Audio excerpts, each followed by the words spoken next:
trains over 2,000 farmers on modern techniques of agricultural practices. And organized labor, Cross River State dissociates itself from political activities of Ogausim-led executive. Details and more shortly.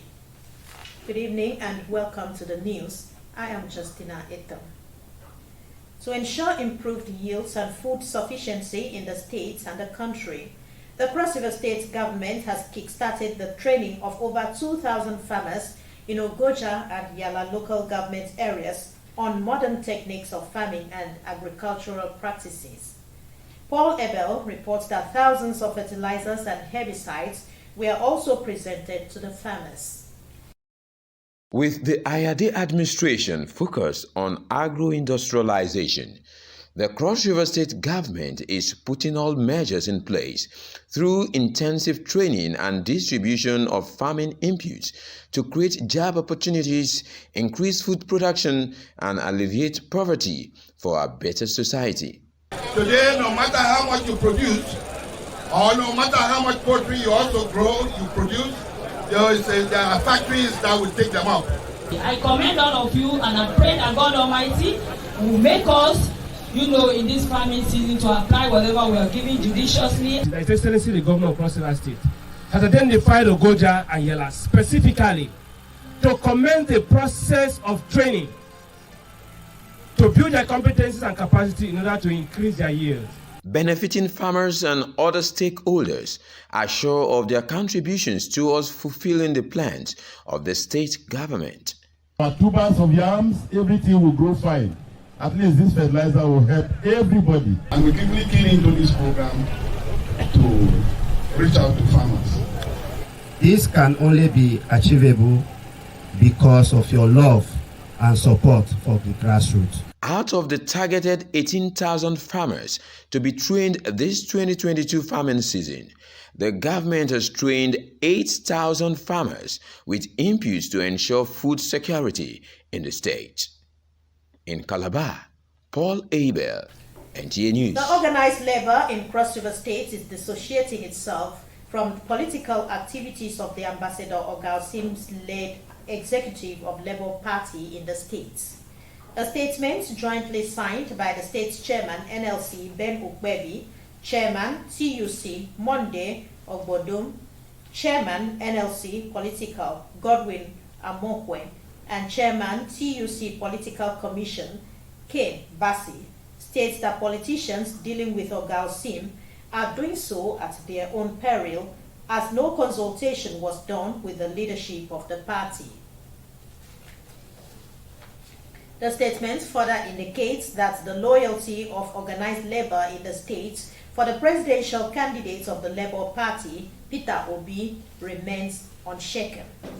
The leadership of the organized labor says candidates for various elective positions shall be determined in due course, while passing a vote of no confidence on Ambassador Ogausim as the interim chairman of Labour Party. The Cross River State Head of Service, Comrade Agbang Akwaji, has reminded journalists of the need to avoid sentimental reportage in order to partner governments to not just surmount insecurity experienced in the country, but to attract investors to the states.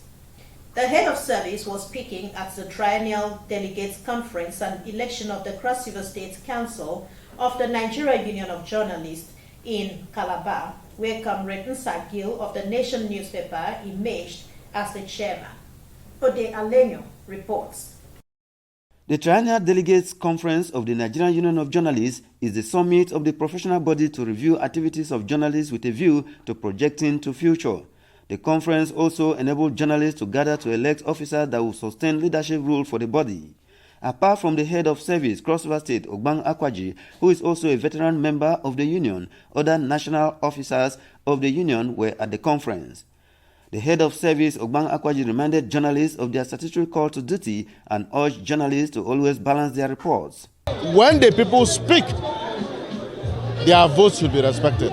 The Vice President Zone F of the Nigerian Union of Journalists, Opaka Dokubo, commended journalists in Cross River State for the exhibition of maturity in their conduct during and after the election, while Comrade Nta Gil assured that the newly elected officers will justify the confidence reposed on them. This is who we are as journalists, prepared to set the agenda for the society to follow. I would do all that I can to ensure that my colleagues, live up to the standard. But this is the first election in Cross River State. You are a witness that we have conducted in this peaceful manner, and we are finishing at this record time without even any fear of intimidation. Other members of the new ESCO are Solomon Azu of the Nigerian Chronicle newspaper, Secretary, Achibong Basi of the NTA Chapel Financial Secretary, Florence Nkanu, Vice Chairman, State Broadcast Station, Achiane Adams, Treasurer, and Kingsley Agim, Assistant Secretary. In this victory, we're magnanimous. We work with everybody. This administration is going to be an all-inclusive administration.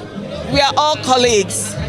Let's come join hands and build our union, irrespective of who won or who lost. The experience I had acquired during my first tenure, I know that it will come to play double in this second term. Credibility, transparency, and of course teamwork. It's teamwork that will make us move forward. I have seen that my colleagues have spoken, and they spoke very loudly. I can't turn it, only God knows. I have accepted it, and I can support him at any time he calls on me. I can't run away from union. That's my union. The guy that won, I wish him success. The new ESCO are to pilot the affairs of the union in Cross River State for the next 3 years. In Calabar, Ode Alenyo, NTA News. Meanwhile, Cross River State Governor Professor Ben Ayade has urged journalists to maintain professional ethics in the discharge of their statutory responsibility as the watchdog of the society. By so doing, Governor Ayade noted that journalists will be assisting governments in disseminating information that will not be inciting the populace against one another, thereby enhancing needed socio-economic developments of the society. The governor, in a statement made public by his Deputy Chief Press Secretary Linus Obogo, congratulates Nta Gil on his emergence as the new state's chairman of the Nigerian Union of Journalists. The governor, in the statement, maintained that Cross River State government and the people look forward to a robust working relationship with the NUJ under the new leadership in the states. In the same vein, the Speaker, Cross River State House of Assembly, Eteng Williams, has congratulated Comrade Nta Gil on his emergence as the chairman of the Cross River State chapter of the Nigerian Union of Journalists after a successful and peaceful election. Williams, in a statement by his Chief Press Secretary, Hope Obeten, also congratulated other members of the newly elected council, describing the outcome of the election as a reflection of the choice of journalists and media professionals across the different chapels in the states. He noted that Comrade Nta Gil of the Nation newspaper is a thoroughbred journalist who has distinguished himself in the pen profession, noting that he was confident that he would bring his wealth of experience to bear in the administration of the NUJ in the states. The Speaker wishes the newly elected leadership of the state's NUJ Council a successful tenure. The Chief Executive Officer of Bengi's Group of Companies and Chairman Ben Akak Foundation, Otuekong Ben Akak, has also congratulated the newly elected executive of the Nigerian Union of Journalists, Cross River State Council, led by Mr. Nta Gil as chairman, Solomon Azu as secretary, and Achibong Basi as financial secretary. Akak, who expressed confidence and optimism in the press, says, as the fourth estate of the realm, they should continue to act as check and balance on governments and people as they put out narratives that will right the wrong in the society. He further encouraged the executive to deliver their mandates of seeking the truth and reporting same at all times. He also urged them to always act independently while displaying a high level of accountability and transparency in the discharge of their duties. Benefactors of tertiary institutions need to complement government efforts to uplift needed infrastructure and academic needs of their alma mater in order to sustain the institutions for upcoming generation. This came to the fore as University of Calabar class of 86 generations meets after 36 years of graduation at the university. Arutundem reports that the maiden reunion engages the alumni in a 3-day of fun activities in Calabar.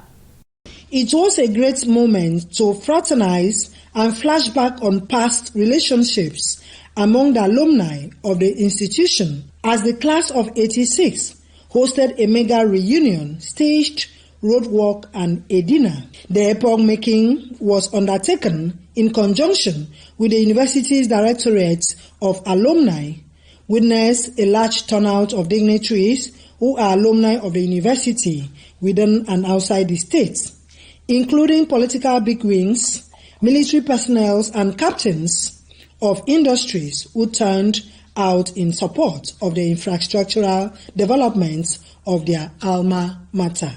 Speaking after the roadwork, prominent alumni of the university says the meeting has opened up understanding to enable them contribute their quota to the advancement of the university. For so many of us, this is quite historic.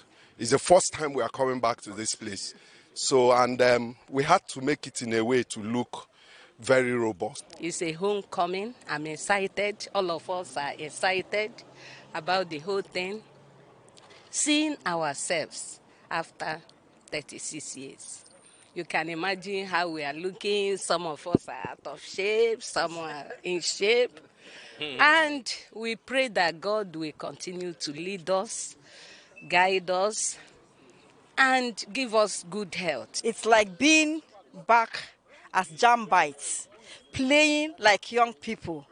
You know, some of us have not seen ourselves for over 36 years. And some have put on some weight. You begin to ask, who is this? Who is that? You know, when the name registers, you're excited. They visited many places in Calabar, including Tinapa Recreational and Business Resort.